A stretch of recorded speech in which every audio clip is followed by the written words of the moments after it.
মিলাদুন নবী হচ্ছে যে রাসূলের আলোচনা, জন্মের আলোচনা করে খুশি হওয়া, আনন্দ হওয়া, খুশি প্রকাশ করাই হচ্ছে ঈদ মিলাদুন নবী। বলতে পারেন যে হুজুর দলিল আছে কিনা? আল্লাহ রাসূল তার জন্মের শুকরিয়া নিজে আদায় করেছেন। বুখারী মুসলিমের হাদিস, আল্লাহ রাসূলকে জিজ্ঞাসা করা হয়েছিল যে ইয়া রাসূলুল্লাহ, আপনি সোমবার দিনে রোজা কেন রাখেন? সুইলা রাসূলুল্লাহ সাল্লাল্লাহু আলাইহি ওয়াসাল্লাম আন সামিল ইসনাইনে। আল্লাহ রাসূলকে জিজ্ঞাসা করা হলো, হে রাসূল, আপনি সোমবার দিবসে কেন রোজা রাখেন? আল্লাহ রাসূল বললেন যে এই দিনে আমি জন্মগ্রহণ করেছি, এজন্য আমি শুকরিয়া আদায় করে রোজা রাখি। সুবহানাল্লাহ বলুন। মুহতারাম হাজিরিন, রাসূলুল্লাহ সাল্লাল্লাহু আলাইহি ওয়াসাল্লাম তার জন্মের শুকরিয়া আদায় করে রোজা রেখেছেন। আর আমরা রাসূলের জন্মের শুকরিয়া আদায় করে রাসূলের জীবন আলোচনা করে আনন্দ প্রকাশ করি। আমরা যদি কোনো নিয়ামত লাভ করি তাহলে ওই নিয়ামতের প্রতি খুশি হয়ে থাকি। যদি কোনো ব্যক্তি সন্তান লাভ করেন তাহলে সন্তান পেয়ে খুশি হন। এই সন্তানের যখন বৎসর পূর্তি হয়, আবার দেখা যায় দোয়া দুরুদ ইত্যাদির মাহফিল আয়োজন করেন, মানুষদেরকে খাদ্য খাওয়ান। এইভাবে সন্তান যখন পরীক্ষায় পাস করে তখন আরো খুশি হন। সন্তান যখন চাকরি পায় আরো খুশি হন। এই জাগতিক বিষয়ে, পৃথিবীর সামান্য বিষয় পেয়ে যদি আমরা খুশি হতে পারি, তাহলে কুল কায়নাত যার উসিলায় আল্লাহ সৃষ্টি করেছেন তার জন্মের দিবসে কেন খুশি হব না? মুহতারাম হাজিরিন, বিশ্ববিখ্যাত তাফসীর ইবনে কাসির, যার লেখক হচ্ছেন ইবনে কাসির রাহমাতুল্লাহি তাআলা আলাইহি, তার তাফসীর গ্রন্থে উল্লেখ করেছেন যে রাসূলুল্লাহর যেদিন জন্ম হয়েছিল তামাম জাহান ওই দিন আনন্দিত হয়েছিল। রাসূলুল্লাহর জন্মের দিন পৃথিবীর সমস্ত মখলুক, সমস্ত কিছু আনন্দিত হয়েছিল, খুশি হয়েছিল। একজন খুশি হয় নাই, একজন, তার নাম বলতে পারবেন? মালউন শয়তান খুশি হয় নাই। এই শয়তান 4 বার উচ্চ আওয়াজে কেঁদেছে, ক্রন্দন করেছে 4 বার। তিনি তার তাফসিরে লিখেছেন যে এই শয়তান 4 বার উচ্চ আওয়াজে কেঁদেছে। হাজিরিন, এই শয়তানকে যখন আল্লাহ রাব্বুল আলামিন অভিসম্পাদ দিয়েছেন, লানত দিয়েছিলেন, যেদিন ওই দিন শয়তান উচ্চ আওয়াজে কেঁদেছিল। আর দ্বিতীয় দিন আবার কেঁদেছিল যখন তাকে উপর হইতে নিচের দিকে নিক্ষেপ করেছিলেন। দ্বিতীয় দিন সে আবার উচ্চ আওয়াজে কেঁদেছিল। আর তৃতীয় দিন ওই শয়তান জবলে আবু কুবাইস, আল্লাহর হাবিব রাসূল করিম সাল্লাল্লাহু আলাইহি ওয়াসাল্লাম যেদিন আগমন করবেন, আল্লাহর হাবিবের আগমনের রাত্রিতে শয়তান জবলে আবু কুবাইসে আগমন করে উচ্চ আওয়াজে চিৎকার শুরু করেছিল। জবলে আবু কুবাইসে যখন অবস্থান করে উচ্চ আওয়াজে চিৎকার শুরু করলো, তার অন্যান্য শীর্ষরা অনুসারীরা চতুর্দিক থেকে আগমন করে তাকে বলল যে কি হয়েছে তোমার, এত চিৎকার করো কেন? তখন সে জবাব দিয়েছিল যে আজ থেকে লাত উজ্জা সহ যত মূর্তি রয়েছে সমস্ত রাজত্ব শেষ হয়ে গেল, আমাদের রাজত্ব শেষ হয়ে গেল। তারা জিজ্ঞাসা করলো কি হয়েছে? তখন ওই মালউন শয়তান তার শিষ্যদেরকে বলল, আজ এই জমিনে যিনি আগমন করবেন তিনি হচ্ছেন বিশ্বনবী মুহাম্মদুর রাসূলুল্লাহ সাল্লাল্লাহু আলাইহি ওয়াসাল্লাম। তার আগমনের মাধ্যমে এই জগৎ আল্লাহ রাব্বুল আলামিনের রুবুবিয়তের, ইলাহিয়তের নূরের আলোকে এই জমিন আলোকিত হবে। আমাদের রাজত্ব আজ থেকে বিদায় হয়ে গেল। যার রাজত্ব এই জমিনে কায়েম হবে তিনি হলেন মুহাম্মদুর রাসূলুল্লাহ। এই জন্য সে উচ্চ আওয়াজে চিৎকার করে কেঁদেছিল। আর চতুর্থবার সে কেঁদেছিল এমন একটি সূরা নাজিল হওয়াতে, যে সূরা আল্লাহ রাব্বুল আলামিন বলেছেন সূরাতুশ শিফা, যে সূরা হচ্ছে সাবুল মাসানি, যে সূরা হচ্ছে উম্মুল কোরআন, কোরআনের মূল যে সূরা হচ্ছে সূরাতুল ফাতিহা। সূরা ফাতিহা হচ্ছে সমস্ত রোগের ঔষধ, সমস্ত কিছুর ফয়সালা। এজন্য মুহতারাম হাজিরিন, এই 4 বার শয়তান কেঁদেছেন। আর পৃথিবীর আল্লাহ রাসূলের জন্মেতে পৃথিবীর সব কিছু আনন্দিত হয়েছিল।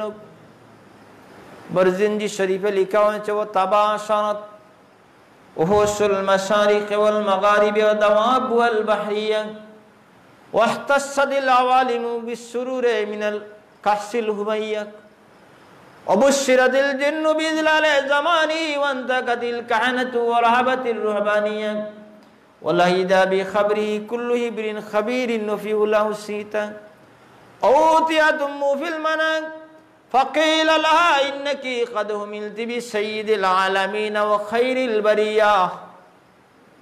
রাসূলুল্লাহ যেদিন আগমন করবেন ওই দিন আল্লাহ রাব্বুল আলামিন সমস্ত প্রাণী, সমস্ত পশুকুল সব কিছুর জবানকে, ভাষাকে খুলে দিয়েছিলেন। এমনকি পানির মাছকেও কথা বলার শক্তি দিয়েছিলেন। সুবহানাল্লাহ। মুহতারাম হাজিরিন, ওই দিন সমস্ত প্রাণীকুলের আওয়াজ, সমস্ত প্রাণীকুলকে কথা বলার শক্তি আল্লাহ দিয়েছিলেন। এক প্রকারের প্রাণী অন্য প্রকারের প্রাণীকে ডেকে ওই দিন বলেছিল, তোমরা কি জানো এই জমিনে আজকে যিনি আগমন করতেছেন তিনি হচ্ছেন মুহাম্মাদুর রাসূলুল্লাহ। কুল কায়নাত আনন্দিত হয়েছিল, আমরা কেন আনন্দিত হব না? আমাদের জন্য বিশ্বনবী হচ্ছেন ইহসান। হাজিরিন, আল্লাহ রাব্বুল আলামিন তার হাবিব সম্পর্কে বলেন, লাকাদ মান্নাল্লাহু আলাল মুমিনিনা ইয বাআসা ফীহিম রাসূলা। আল্লাহ মুমিনদের জন্য রাসূল প্রেরণ করে তাদেরকে ইহসান করেছেন, দয়া করেছেন। আমাদেরকে ইহসান করেছেন, দয়া করেছেন। আমরা দয়া পেয়েছি, খুশি হব না কেন? খুশি হওয়ারই কথা। জালালউদ্দিন সৈয়দী রহমাতুল্লাহি তাআলা আলাইহি, যে আমরা যে খুশি হব, যে রসুলের আলোচনা করলে, জন্মের আলোচনা করলে কি হয়, আল্লাহ যে কি নিয়ামত দেন, সে দুটি হাদিস আপনাদেরকে বলছি। জালালউদ্দিন সৈয়দী রহমাতুল্লাহি তাআলা আলাইহির হাদিস, যেই কিতাবে তিনি লিখেছেন সাবিলুল হুদা আলী জালালউদ্দিন সৈয়দী। রসুলের সাহাবী হচ্ছেন আমির আনসারী রাদিয়াল্লাহু তাআলা আনহু।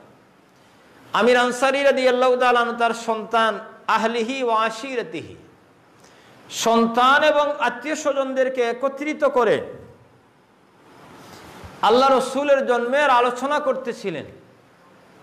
আল্লাহ রসুলের জন্মের আলোচনা তাদেরকে আলোচনা করে তাদেরকে শোনাচ্ছিলেন। ওই সময় রসুলুল্লাহ আগমন করলেন।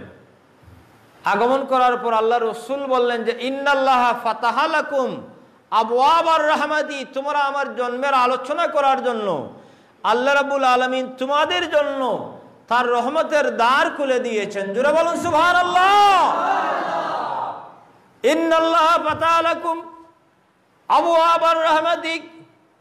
ও আমির আনসারী, তোমরা আমার জন্মের আলোচনা করার জন্য আল্লাহ রাব্বুল আলামিন, আল্লাহ জাল্লা শানুহু তাবারাকা ওয়া তাআলা তোমাদের জন্য তার রহমতের যত দ্বার রয়েছে সব দ্বারকে উন্মুক্ত করে দিয়েছেন। ওয়াল মালাইকাতু সাতাগফিরুনা লাকুম, এবং ফেরেশতারা, আল্লাহ রাব্বুল আলামিনের ফেরেশতারা আমার জন্মের আলোচনার জন্য, আল্লাহ রাব্বুল আলামিনের ফেরেশতারা তোমাদের জন্য মাগফিরাত কামনা করতেছে। নারে তাকবীর, নারে রিসালাত, জিন্দাবাদ। মুহতারাম হাজিরিন, আরেক হাদিসের রাওয়ায়াত, রাওয়ী হচ্ছেন আব্দুল্লাহ ইবনে আব্বাস রাদিয়াল্লাহু তাআলা আনহু। আব্দুল্লাহ ইবনে আব্বাস রাদিয়াল্লাহু তাআলা তার সন্তানদেরকে, পাড়া প্রতিবেশীদেরকে একত্রিত করে আল্লাহর হাবিবের জন্মের আলোচনা করছিলেন। আল্লাহর হাবিব ওই সময় আগমন করলেন। আগমন করে আল্লাহর হাবিব তাদের উদ্দেশ্যে বললেন, ওহে সাহাবীরা, আমার যে জন্মের আলোচনা তোমরা করতেছো, ওহে সাহাবীরা, আমি রাহমাতুল লিল আলামিন, আমি মুহাম্মদ সাল্লাল্লাহু আলাইহি সাল্লামে তো খুশি হয়েছি। হাল্লাত লাকুম শাফাআতি, কিয়ামতের দিন তোমাদের জন্য সুপারিশ করা আমি মুহাম্মদ সাল্লাল্লাহু আলাইহি ওয়াসাল্লামের জন্য আবশ্যক হয়ে গেল। রাসূলুল্লাহর জন্মের আলোচনায় রাসূলুল্লাহর সুপারিশ আবশ্যক হয়। এজন্য মুহতারাম হাজিরিন, ভারত উপমহাদেশের প্রখ্যাত মুহাদ্দিস, যার মাধ্যমে এই ভারত উপমহাদেশে হাদিস পৌঁছেছে, আব্দুল হক মুহাদ্দিস দেহলভী রহমতুল্লাহি তাআলা আলাইহি, তার কিতাবের নাম হচ্ছে আল ইন্তিবাউ ফি সালাসিল আউলিয়া ইল্লাহি তাআলা। ওই কিতাব হচ্ছে শাহ আব্দুল ওয়ালিউল্লাহ মুহাদ্দিস দেহলভী রহমতুল্লাহ। তিনি লিখেছেন যে তার পিতা হচ্ছেন আব্দুর রহিম মুহাদ্দিস দেহলভী। শাহ আব্দুর রহিম মুহাদ্দিস দেহলভী রহমতুল্লাহি তাআলা আলাইহির অভ্যাস ছিল যে প্রত্যেক বছর রবিউল আউয়াল মাস আগমন করলে তিনি মিলাদের আয়োজন করতেন। মিলাদের আয়োজন করতেন এবং তাবাররুক, মানুষের মধ্যে তাবাররুক বিতরণ করতেন। আজকে কিছু মানুষেরা বলেন তাবাররুক কোথা থেকে আসে? তাবাররুক রাসূলের যুগ থেকে শুরু করে এখন পর্যন্ত আছে এবং কিয়ামত পর্যন্ত থাকবে। শাহ আব্দুর রহিম মুহাদ্দিস দেহলভী রহমতুল্লাহি তাআলা মিলাদ আয়োজন করে তাবাররুক বিতরণ করতেন। তিনি লিখেছেন যে একবার আমার পিতার অর্থ সংকট ছিল। অর্থ সংকটের কারণে তাবাররুক বড় আয়োজন করতে পারেননি। তিনি সামান্য সুলা অর্থাৎ সামান্য ছানা মানুষের মধ্যে বিতরণ করে দিয়েছেন। আর নিজের হৃদয়ের মধ্যে দাগ ছিল যে এবছর আমি বড় আয়োজন করতে পারিনি, এই সামান্য ছানা মানুষের মধ্যে বিতরণ করলাম। এই কষ্ট নিয়ে তিনি ঘুমিয়ে গেলেন। ঘুমানোর পর দেখলেন যে বিশ্বনবী রাসূল করিম সাল্লাল্লাহু আলাইহি ওয়াসাল্লামকে অত্যন্ত খুশি হালতে দেখতে পেলেন। সুবহানাল্লাহ। মুহতারাম হাজিরিন, শায়েখ আব্দুর রহিম দেহলভী রহমতুল্লাহি তাআলা আলাইহি দেখলেন বিশ্বনবী মুহাম্মদুর রাসূলুল্লাহ সাল্লাল্লাহু আলাইহি ওয়াসাল্লামকে অত্যন্ত আনন্দিত অবস্থায়, এবং তিনি যে ছানা বিতরণ করে দিয়েছিলেন ওই ছানাকে রাহমাতাল লিল আলামিনের হাত মুবারকের মধ্যে দেখতে পেলেন। এই যে ছানা, এজন্য খুলুসিয়তের সাথে যা হয় তা আল্লাহ কবুল করেন। হাজিরিন, বুখারী শরীফের হাদিস, আল্লাহর হাবিবের জন্মের প্রতি খুশি হলে কি হয়? এই মিলাদুন নবীর আলোচনা করলে, ঈদে মিলাদুন নবীর আয়োজন করলে কি হয়? তার একটি হাদিস হচ্ছে বুখারী শরীফের হাদিস। আল্লাহ রাসূলের চাচা ছিলেন, সম্পর্কিত চাচা ছিলেন আবু লাহাব, যিনি রাসূলের প্রতি ঈমান আনেন নাই, যিনি মুশরিক অবস্থায়, কাফির অবস্থায় যার ইন্তেকাল হয়েছে, যে আল্লাহ রাসূলকে এত তিরস্কার করেছিল। আল্লাহ রাসূল যখন দাওয়াত দিলেন, আল্লাহ রাসূলের প্রতি যখন আয়াত নাজিল হলো, আনজিরা আশিরাতাকাল আকরাবিন, হ্যাঁ আমার হাবিব আপনি আপনার আত্মীয়দেরকে দাওয়াত দিতে থাকুন, ওই আয়াত যখন নাজিল হলো, আল্লাহ রাসূল যখন জাবালে আবু কুবাইসে দাঁড়িয়ে তাদেরকে দাওয়াত দিলেন, ইসলামের দাওয়াত, তাওহীদ এবং রিসালাতের দাওয়াত, তখন সর্বপ্রথম যে প্রতিবাদ করেছিল সে হচ্ছে আবু লাহাব। সে বলেছিল, তাব্বাল্লাকা ইয়া মুহাম্মদ আলী হাযা আজমাতানাক, ও মুহাম্মদ তুমি ধ্বংস হয়ে যাও, এর জন্য কি আমাদেরকে আহ্বান করেছো? এই কথা বলার জন্য কি আমাদেরকে আহ্বান করেছো? তুমি ধ্বংস হয়ে যাও। আবু লাহাব যে বলেছিল, হে মুহাম্মদ তুমি ধ্বংস হয়ে যাও, আমার আল্লাহ রাব্বুল আলামিন তার হাবিবের প্রতি মহব্বত পোষণ করে আবু লাহাবের এই কথার জবাব দিয়ে আল্লাহ রাব্বুল আলামিন পরিপূর্ণ একটি সূরা নাজিল করে দিলেন, যেই সূরা হচ্ছে সূরা লাহাব। আল্লাহ রাব্বুল আলামিন বলে দিলেন, তাব্বাত ইয়াদা আবি লাহাবিন ওয়া তাব, ওহে আবু লাহাব তুমি বলেছো আমার মুহাম্মদ ধ্বংস হয়ে যাক। ওহে আবু লাহাব, আমার মুহাম্মদ সাল্লাল্লাহু আলাইহি ওয়াসাল্লাম ধ্বংস হবেন না, বরং তুমি ধ্বংস হবে, তোমার উভয় হাত ধ্বংস হবে, তোমার মাল ধ্বংস হবে, তোমার স্ত্রী ধ্বংস হবে। অচিরেই আমি আল্লাহ রাব্বুল আলামিন তোমাদের পরিবার পরিজনকে জাহান্নামের অগ্নির মধ্যে নিক্ষেপ করব। আল্লাহ জবাব দিয়েছেন। এজন্য রসুলের শানে কথা বলতে হলে আদবের সাথে বলতে হবে। যদি ওহির যুগ থাকতো, এখন যারা রসুলের শানে বেয়াদবি করে, ওহির যুগ থাকলে ওদের জবাব আল্লাহ রাব্বুল আলামিন দিতেন। মুহতারাম হাজিরিন, আল্লাহর হাবিবকে কাফেররা পাগল বলেছিল। আল্লাহ রাব্বুল আলামিন জবাব দিয়েছিলেন, মা সাহিবুকুম বিমাজনুন। ওই কাফিরের দল আমার সঙ্গী, আমার বন্ধু মুহাম্মদ সাল্লাল্লাহু আলাইহি ওয়াসাল্লাম পাগল নহে, বরং তোমরাই হচ্ছ পাগল। আমার বন্ধু পাগল নয়, বরং তোমরা পাগল। আল্লাহ জবাব দিলেন। একটি হাদিস হচ্ছে বুখারী শরীফের হাদিস। আল্লাহ রসুলের যখন জন্ম হলো, আল্লাহ রসুলের জন্ম কিন্তু আমাদের মতো হয় নাই। রসুলকে আল্লাহ রাব্বুল আলামিন খতনা দিয়ে, খতনা অবস্থায় রসুলকে জমিনে প্রেরণ করেছেন, এবং রসুলকে এমনভাবে আল্লাহ প্রেরণ করেছেন যে একজন ব্যক্তির লজ্জাস্থানকে যেভাবে ডাকা যায়, রসুল সাল্লাল্লাহু আলাইহি ওয়াসাল্লামের লজ্জাস্থানকে ডেকে আল্লাহ রাব্বুল আলামিন জমিনে প্রেরণ করেছিলেন। সুবহানাল্লাহ বলো। মা আমেনা বলেন যে আমার সন্তান যখন আমার পেটের মধ্যে ছিলেন, তখন আমি কোনো কষ্ট অনুভব করিনি, আমার কোনো কষ্ট হয় না। এমনকি জন্মের সময়ও আমার সন্তান যখন জন্ম হয়, প্রসবের সময় আমি মুহাম্মদকে জন্ম দিতে আমার কোনো কষ্ট হয় নাই। জোরে বলুন সুবহানাল্লাহ। এজন্য মুহতারাম হাজিরিন, রসুল একদিন জাবির রাদিয়াল্লাহু তাআলা আনহু বললেন যে ইয়া রাসূলুল্লাহ, আপনি তো তখন থেকেই নবী, যখন ছোট্ট ছিলেন। আল্লাহ রসুল বলেন, জাবির তুমি কিভাবে বুঝলে? তখন জাবির রাদিয়াল্লাহু তাআলা আনহু বলেন যে ইয়া রাসূলুল্লাহ, আপনাকে চাঁদনির রাত্রে আপনাকে শোয়ানো অবস্থা রাখা হয়েছিল, শুইয়ে রাখা হয়েছিল। আমি দেখলাম যে আপনি চাঁদের দিকে তাকাচ্ছেন আর মিটি মিটি হাসছেন। সুবহানাল্লাহ বলুন। এই সময় রাসূলুল্লাহ দুলনায় ছিলেন, অর্থাৎ একেবারে ছোট্ট বয়স। হযরত জাবির রাদিয়াল্লাহু তাআলা আনহু বললেন, আমি দেখতে পেলাম আপনি চাঁদের দিকে তাকাচ্ছেন আর হাসতেছেন, চাঁদও আপনার দিকে চেয়ে হাসতেছে।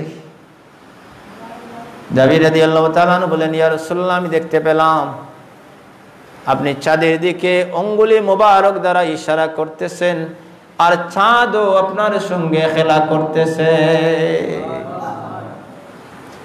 বুখারী শরীফের হাদিস হচ্ছে যে আবু লাহাব, আল্লাহ রসুলের যখন জন্ম হলো, জন্ম হওয়ার পর আবু লাহাবের একজন দাসী ছিল, যার নাম ছিল সুয়াইবিয়া। ওই সুয়াইবিয়াকে আবু লাহাব পরবর্তীতে আজাদ করে দিয়েছিল। এই সুয়াইবিয়া আবার আল্লাহ রসুলকে দুধ পান করেছেন। এই সুয়াইবিয়ার দুধ আল্লাহ রসুল পান করেছেন। আল্লাহ রসুলের যখন জন্ম হলো, জন্ম হওয়ার পর ওই সুয়াইবিয়া আবু লাহাবকে দৌড়ে গিয়ে বলল যে, হে আবু লাহাব, তোমার যে ভাই আব্দুল্লাহ যিনি মারা গিয়েছেন, তার ঔরসে আমেনার ঘরে তোমার একজন বাতিজার জন্ম হয়েছে। আবু লাহাব তখন খুশি হয়েছিল, যখন তার বাতিজা, তখন তো নবুয়তির কোনো, রাসূলুল্লাহ তো নবুয়তের কথা সবেমাত্র জন্ম হয়েছে, রাসূলের আগমন হয়েছে। আবু লাহাব খুশি হয়েছে, খুশি হয়ে তার দাসী সুয়াইবিয়াকে এইভাবে দুই আঙ্গুল দ্বারা ইশারা করে বলেছিল যে, তোমাকে আমি আজাদ করে দিলাম, তুমি আমার বাতিজার জন্মের কথা আমাকে জানিয়েছো, আমি খুশি হয়ে তোমাকে আজাদ করে দিলাম। মুহতারাম হাজিরিন, এই আবু লাহাব কট্টর কাফের, যে ঈমান আনেনি। আল্লাহ রাব্বুল আলামিনের বিধান হচ্ছে, একজন কাফির ব্যক্তিও যদি ইন্তেকালের পূর্বে ঈমান গ্রহণ করে, আল্লাহ রাব্বুল আলামিন তাকে একদিন জান্নাতে দিবেন। কিন্তু যার ঈমান আনবে না, যে ঈমান আনবে না, আল্লাহর আইন হচ্ছে তাকে কোনোদিন আল্লাহ রাব্বুল আলামিনের জান্নাতে দেওয়ার সুযোগ নেই। এই আবু লাহাব এত কঠোর একজন কাফির, যে সদা সর্বদা রসুলকে তিরস্কার করত। তার সন্তানরা পর্যন্ত রসুলুল্লাহকে তিরস্কার করত, গালি দিত। আবু লাহাবের ইন্তেকাল যখন হলো, ইন্তেকালের পর তাদের পরিবারের একজন মানুষ হচ্ছেন আব্বাস রাদিয়াল্লাহু তাআলা, যিনি আবু লাহাবের ভাই। আব্বাস রাদিয়াল্লাহু তাআলা আনহু মুসলমান, তিনি স্বপ্নে দেখলেন যে হ্যাঁ আবু লাহাবকে স্বপ্নে দেখে প্রশ্ন করলেন যে আবু লাহাব, আমার কথা বোঝা যাচ্ছে তো? আবু লাহাবকে প্রশ্ন করলেন যে হ্যাঁ আবু লাহাব, তুমি কেমন অবস্থায় আছো? আবু লাহাব জবাব দিল যে আমি কবরে যাওয়ার পর খুবই কষ্টে আছি, আমাকে খুবই কষ্ট দেওয়া হচ্ছে। তবে হ্যাঁ, সোমবার রাত্রি যখন আগমন করে তো ওই সোমবার রাত্রিতে আমার শাস্তিকে একটু কমিয়ে দেওয়া হয়, এবং আমি যে 2 আঙ্গুলি দ্বারা ইশারা করে আমার দাসী সুয়াইবিয়াকে মুক্ত করে দিয়েছিলাম, সে যে আমার ভাতিজা মুহাম্মদের জন্মের সুসংবাদ আমাকে দিয়েছিল, এই সুসংবাদ পেয়ে আমি তাকে মুক্ত করে দিয়েছিলাম। এই সোমবার রাত্রি আগমন করার সঙ্গে সঙ্গে আল্লাহ রাব্বুল আলামিন আমাকে ওই 2 আঙ্গুলির মধ্যে আল্লাহ রাব্বুল আলামিনের কুদরত হইতে আমাকে শরবতের ব্যবস্থা করে দেন, আমি পান করে শান্তি পেয়ে থাকি। জুড়ে বলুন সুবহানাল্লাহ। একজন কট্টর কাফের, যে ঈমান আনেনি, নবী হিসাবে সে খুশি হয় নাই, ঈমানও আনে নাই, শুধুমাত্র বাতিজা হিসাবে খুশি হয়ে 2 আঙ্গুলি দ্বারা তার দাসীকে আজাদ করে দিয়েছিল। এই আজাদের কারণে যদি আল্লাহর হাবিবের উসিলায় ওই আবু লাহাবের শাস্তিকে যদি আল্লাহ কমিয়ে দিতে পারেন, তাহলে উম্মতে মুহাম্মদী যারা রাসূলের প্রতি ঈমান এনে খুশি প্রকাশ করবে, ঈমান এনে রাসূলুল্লাহর প্রতি ঈমান এনে ঈমানের প্রতি অবিচল থেকে যারা ইন্তেকাল করবে, উলামায়ে কেরামগণ লিখেছেন আল্লাহ রাব্বুল আলামিন তাদেরকে জান্নাতুন নাঈমের মেহমান হিসেবে কবুল করে নেবে। কঠোর একজন কাফির রাসূলের জন্মের খুশিতে, রাসূল হিসাবে নয় বাতিজা হিসাবে খুশিতে সে যদি উপকৃত হতে পারে, তাহলে রাসূলুল্লাহর উম্মতগণ আমরা কেন উপকৃত হতে পারব? মুহতারাম হাজিরিন, আল্লাহর হাবিব এই জমিনে আগমন করার সঙ্গে সঙ্গে আল্লাহর হাবিব মুহাম্মদুর রাসূলুল্লাহ সাল্লাল্লাহু আলাইহি ওয়াসাল্লামের সর্বপ্রথম যে কাজ, এই জমিনে সিজদা দিয়েছেন। আল্লাহ রাসূল সর্বপ্রথম যে কথা বলেছেন সেটি হচ্ছে আল্লাহর প্রশংসামূলক কথা। আল্লাহর হাবিব বলেছেন আল্লাহু আকবারু কাবীরা ওয়ালহামদুলিল্লাহি কাসীরা সুবহানাল্লাহি ওয়ালহামদুলিল্লাহি ওয়ালা ইলাহা ইল্লাল্লাহু আল্লাহু আকবার। পৃথিবীর সন্তানরা অন্য কিছু বলে থাকে, আব্বা বলে, আম্মা বলে, এই রকম বিভিন্ন কথা বলে থাকে। আমার নবী, প্যারা নবী, বিশ্ব নবী, দুজাহানের সরদার মুহাম্মদুর রাসূলুল্লাহ সর্বপ্রথম আমার আল্লাহ রাব্বুল আলামিনের একত্ববাদের কথা বলেছেন। আল্লাহ রাসূলের যখন আগমন হলো, সুবহে সাদিকের সময় যখন ফজর উদিত হলো, মক্কা নগরীতে তখন একজন ইহুদি একজন পাদ্রী ছিল। সে চতুর্দিকে তালাশ করতে শুরু করলো যে এই মক্কা নগরীতে কোনো সন্তানের জন্ম হয়েছে কিনা। এই পাদ্রী চতুর্দিকে তালাশ শুরু করলো যে মক্কা নগরীতে কারো জন্ম হয়েছে কিনা। সবাই বলল না, কারো জন্ম হয় নাই। ওই পাদ্রী বলল না, আজকের রাত্রিতে এই জমিনে সর্বশ্রেষ্ঠ নবী আগমনের কথা। জুড়ে বলুন সুবহানাল্লাহ। মুহতারাম হাজিরিন, সে বলল যে এই জমিনে আজকে রাত্রিতেই সর্বশ্রেষ্ঠ নবী এবং রাসূল আগমনের কথা, তোমরা আবার তালাশ করো। তখন আবার মক্কা নগরীতে তালাশ করে পাওয়া গেল যে আব্দুল মুত্তালিবের ঘরে আব্দুল্লাহর ঔরসে একজন সন্তান আগমন করেছেন, একজন ছেলে সন্তানের আগমন হয়েছে। ওই পাদ্রীকে খবর দেওয়া হলো যে হ্যাঁ পাদ্রী, আব্দুল মুত্তালিবের ঘরে একজন ছেলে সন্তানের আগমন হয়েছে। ওই ধর্মযাজক বলল তাহলে আমাকে সেখানে নিয়ে যাও। তাকে সেখানে নেওয়া হলো। তাকে সেখানে নেওয়ার পর সে বলল যে আমাকে ওই সন্তান আমাকে দেখাও। আল্লাহ রসুলকে ওই পাদ্রীকে দেখানো হলো। ওই পাদ্রীকে দেখানোর সাথে সাথেই ওই পাদ্রী রাসূলুল্লাহর গাল মুবারক থেকে কাপড় সরিয়ে রাসূলুল্লাহর মোহরে নবুয়ত দেখে সঙ্গে সঙ্গে বেহুশ হয়ে গেল। দীর্ঘ সময় পর যখন হুশ আসলো, হুশ আগমন করার পর বলল যে ওহে বনি আরব, ওহে বনি আরব, তোমাদের ক্ষমতা শেষ হয়ে গেছে। এই যে সন্তান এই জমিনে আগমন করেছেন তিনি হচ্ছেন বিশ্ব নবী, সর্বশেষ এবং সর্বশ্রেষ্ঠ নবী মুহাম্মদুর রাসূলুল্লাহ সাল্লাল্লাহু আলাইহি ওয়াসাল্লাম। ওহে বনি, ওহে আরবের মানুষেরা, আজ থেকে তোমাদের রাজত্ব শেষ হয়ে গেল। এই সন্তানের দাপট, এই সন্তানের রাজত্ব, এই সন্তানের ক্ষমতা এমনভাবে কায়েম হবে কিয়ামত পর্যন্ত। এই সন্তানের, এই ব্যক্তির নবুয়ত এবং রিসালাতের ডঙ্কা আওয়াজ এই পৃথিবীর বুকে থাকবে। ওহে আগের যুগের নবীর অনুসারীরা, তোমাদের সব কিছু শেষ হয়ে গেল, বনি ইসরাইলের মধ্যে নবুয়তের দ্বারা বন্ধ হয়ে গেল।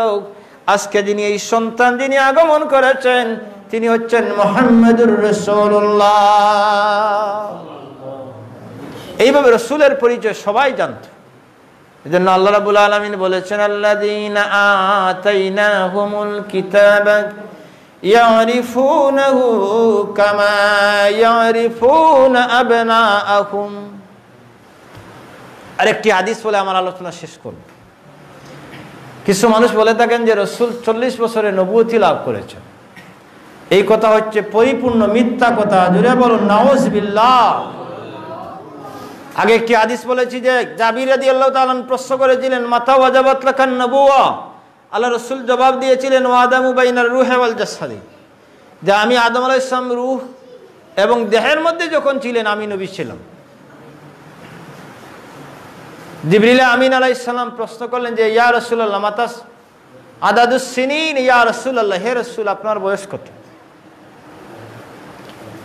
না, আল্লাহ রাসূল জিবরিল আমিনকে প্রশ্ন করেছিলেন। আল্লাহ রাসূল জিবরিল আমিনকে প্রশ্ন করেছিলেন যে হে জিবরিল আমিন আপনার বয়স কত? জিবরিল আমিন বলেছিলেন যে বয়স আমি সঠিক বলতে পারবো না, তবে অনুমান বলতে পারবো। আল্লাহ রাসূল বললেন কি অনুমান? তিনি বলেছিলেন যে প্রত্যেক ৭২,০০০ বছর, প্রত্যেক ৭০,০০০ বছর পর পর, প্রত্যেক ৭০,০০০ বছর পর পর আকাশে একটি তারকা উদিত হতো। এই তারকাকে আমি ৭২,০০০ বার দেখেছি। আল্লাহ রাসূল বলেন যে জিবরিল আমিন ওই তারকা ছিলাম আমি, বিশ্বনবী মুহাম্মদুর রাসূলুল্লাহ। জোরে বলুন সুবহানাল্লাহ। মুহতারাম হাজিরিন, আল্লাহ রাসূল সৃষ্টির আদি থেকে অন্ত পর্যন্ত নবী। মুসা আলাইহিস সালাম আগমন করেছিলেন, মুসা আলাইহিস সালাম জমিন থেকে বিদায় হয়েছেন। মুসা আলাইহিস সালাম বিদায় হয়ে গেলেন, মুসা আলাইহিস সালামের শরীয়ত বিদায় হয়ে গেল, মুসা আলাইহিস সালামের কিতাবও বিদায় হয়ে গেল। আল্লাহর নবী ঈসা আলাইহিস সালাম জমিনে আগমন করেছিলেন। ঈসা আলাইহিস সালাম গত হয়েছেন, নবুয়ত রিসালাত গত হয়েছে, তার কিতাবও গত হয়েছে। কিতাবকে ইচ্ছামতো পাদ্রীরা তাহরিফ করেছে, তাহলিক করেছে, সংযোজন বিয়োজন ইচ্ছামতো করেছে। আল্লাহর নবী দাউদ আলাইহিস সালাম এসেছিলেন, আবার বিদায় নিয়েছেন, শরীয়ত বিদায় নিয়েছে। ইব্রাহিম খলিল আলাইহিস সালাম এসেছিলেন, বিদায় হওয়ার সঙ্গে সঙ্গে শরীয়ত বিদায় হয়েছে। শুধুমাত্র বিশ্বনবী মুহাম্মদুর রাসূলুল্লাহ সাল্লাল্লাহু আলাইহি ওয়াসাল্লাম আগমন করেছেন, শরীয়ত নিয়ে। রাসূলুল্লাহ আমাদের কাছ থেকে অন্তরাল করেছেন, আড়াল করেছেন, আমাদের চক্ষুর অন্তরালে রয়েছেন, কিন্তু রাসূলুল্লাহর নবুয়ত এবং রিসালাত, রাসূলুল্লাহর প্রতি নাজিল করা আল কোরআনুল কারীম, এই পৃথিবীর বুকে সূর্য যতদিন উঠবে এবং ডুববে, আল্লাহ রাসূলের নবুয়ত এবং রিসালাত, আল্লাহর হাবিবের প্রতি নাজিলকৃত আল কোরআনুল কারীম ততদিন পর্যন্ত এই জমিনের মধ্যে বিদ্যমান থাকবে। এই জন্য তিনি হচ্ছেন বিশ্বজাহানের নবী, সর্বযুগ সর্বকাল সর্বশ্রেষ্ঠ নবী। আবু যর গিফারি রাদিয়াল্লাহু তাআলা আনহু প্রশ্ন করেছিলেন যে ইয়া রাসূলুল্লাহ আপনি যে নবী, হাদিস হচ্ছে মিশকাত শরীফের হাদিস, আবু যর গফারি আরজ করেছিলেন যে ইয়া রাসূলুল্লাহ, আপনি যে নবী, আপনার ছোট বয়সে যে আপনি নবী, তখন আপনি কিভাবে বুঝলেন আপনি নবী? আমরা তো জানি আমি মুসলমান, যে আমি মুসলমানের ঘরে, আমার পিতা মুসলমান, মাতা মুসলমান, আমিও মুসলমান। আবু যর গফারি বললেন যে ইয়া রাসূলুল্লাহ, আপনি যে নবী, ছোট্ট বয়সে আপনি যে নবী ছিলেন, আপনি কিভাবে বুঝলেন? আল্লাহ রসুল জবাব দিলেন যে আবু যর গফারি, আমি যখন ছোট ছিলাম তখন মক্কার বাথা নামক উপত্যকায় আমি ছিলাম, আমি ওইদিকে যাচ্ছিলাম। আমরা সভাপতি সাহেব এসেছেন, আলহামদুলিল্লাহ উনি এসেছেন, আর আমার আলোচনারও শেষ দিকে। আবু যর গফারি বললেন যে ইয়া রাসূলুল্লাহ, আপনি যে ছোট্ট অবস্থায় নবী কিভাবে বুঝলেন? আল্লাহ রসুল বলেন যে আমি মক্কার বাথা নামক উপত্যকা দিয়ে যাচ্ছিলাম, ওই সময় দুজন ফেরেশতা আসলেন। একজনের অবস্থান হচ্ছে আকাশে আর আরেকজনের অবস্থান হচ্ছে জমিনে। এদেরকে দেখে মনে হলো যে একজনের এক কদম আকাশে আর এক কদম জমিনে। আমি দুইজন ফেরেশতাকে দেখলাম। ওই দুইজন ফেরেশতা একজন অন্যজনকে বললেন যে আমরা যাকে তালাশ করতেছি তিনি কি সেই ব্যক্তি? আবু যর গফারিকে আল্লাহ রসুল বললেন যে তারা একজন অন্যজনকে বলতেছেন যে আমরা যাকে তালাশ করতেছি তিনি কি সেই ব্যক্তি? একজন প্রশ্ন করেন, আবার আরেকজন জবাব দিলেন, হ্যাঁ আমরা যাকে তালাশ করছি তিনি হচ্ছেন সেই ব্যক্তি। একজন অন্যজনকে বললেন তাহলে তাকে দল, তাকে ওজন করা যাক। আল্লাহ রসুল বললেন যে তারা আমাকে ওজন করলেন।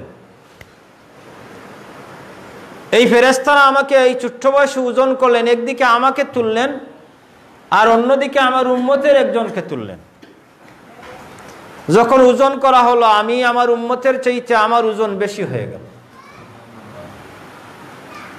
তারা বলা বলি করলেন তাহলে একদিকে তাকে তোলা হোক আর অন্যদিকে তার উম্মতের 10 জনকে তোলা হোক। আল্লাহ নবী বলেন যে একদিকে আমাকে তুললেন আর অন্যদিকে আমার উম্মতের 10 জনকে তুললেন। দ্বিতীয়বার ওজন করা হলো, আমার ওজন এই 10 জনের চাইতে বেশি হয়ে গেল। সুবহানাল্লাহ বলেন। মুহতারাম হাজিরিন,